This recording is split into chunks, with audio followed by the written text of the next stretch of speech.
everyone. So today we'll be generalizingly discussing about the main concepts as to how we are going to start understanding the different states of matter. So first of all, we are quite familiar with the three states of matter, which is of course solid, liquid, and gas. But there are more states of matter than the three states that we are aware of, but I won't be elaborating on that issue right now because it's the topic of a different day. Today I will be approaching as to how to analyze the different states of matter, what they are composed of, that is the atoms, and how are they related with the science radioactivity. Radioactivity is a very interesting topic.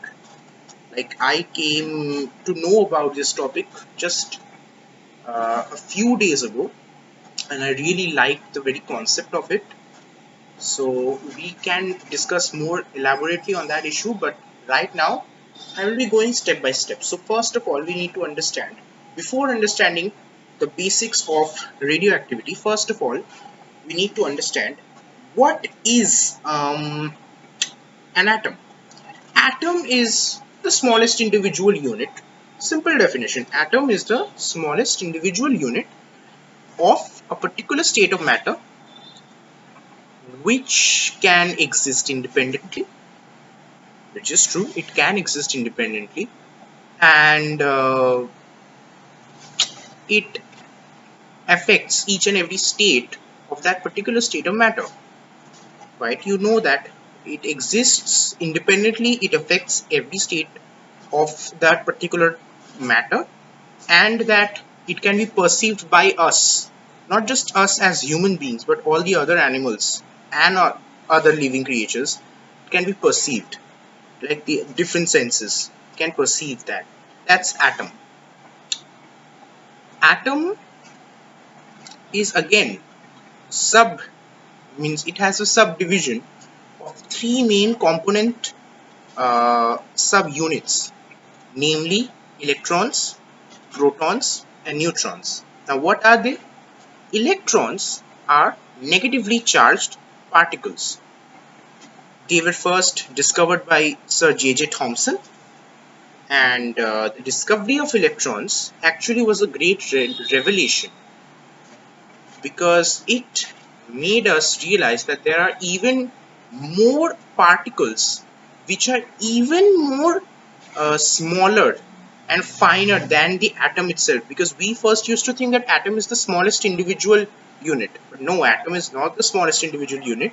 It can be divided and further subdivided into more component units altogether. So this is electrons are the negatively charged particles, and then they are followed by protons. The proton was discovered by Sir E. Goldstein just after the discovery of electrons by Sir J.J. Thomson, because of course there has to be a logic in discovering protons, that when Sir J.J. Thomson he discovered electrons, he found out that they were negatively charged particles, testing them on a magnetic field and everything like that.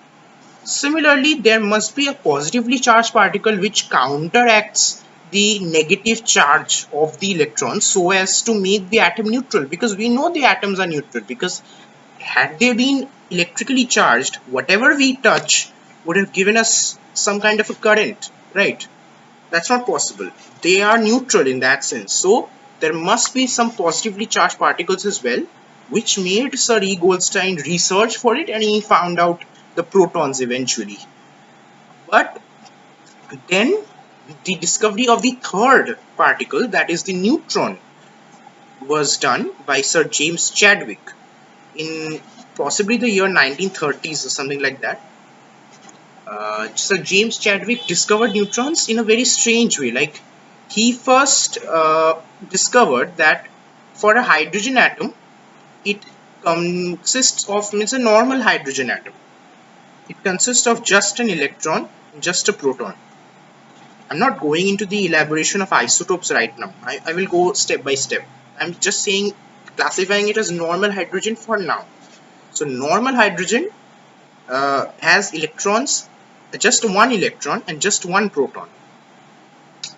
Now, as he went more and more searching for the elements in the periodic table, he started discovering that there was this unrealistic mass distribution besides the electrons and the protons. But that was not possible, because if you remove the electrons and the protons mass from the atom, that should mean that the atom does not have any mass left, because it should be only composed of electrons and protons, right?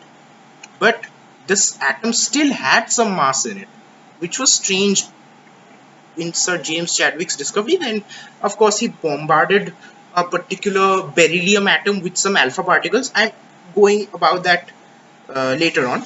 I will be discussing about that later on in radioactivity. So he, right now, just listen. So he bombarded a beryllium atom with alpha particles and found out the dissipation of carbon atoms from that, and a particular strange sort of subunit, which he later discovered them to be as neutrons. That's how neutrons was discovered. Neutrons almost have the similar mass as that of protons, just slightly higher. Like protons have a mass of around 1.672 into 10 to the power minus 23 kgs or something. Nah, something like that. Minus 23 grams. Sorry. And like protons have that, and neutrons have a mass of around 1.676. So that's 1.672 into 10 to the power minus 23 grams. And neutrons have slightly more mass, that 1.7676. 1.676 into 10 to the power minus 23 grams. Slightly heavier than the protons. That's all. That's all that he discovered. And now we have discussed about the 3 units of an atom. Now we shall talk about the nucleus. What is the nucleus? Sir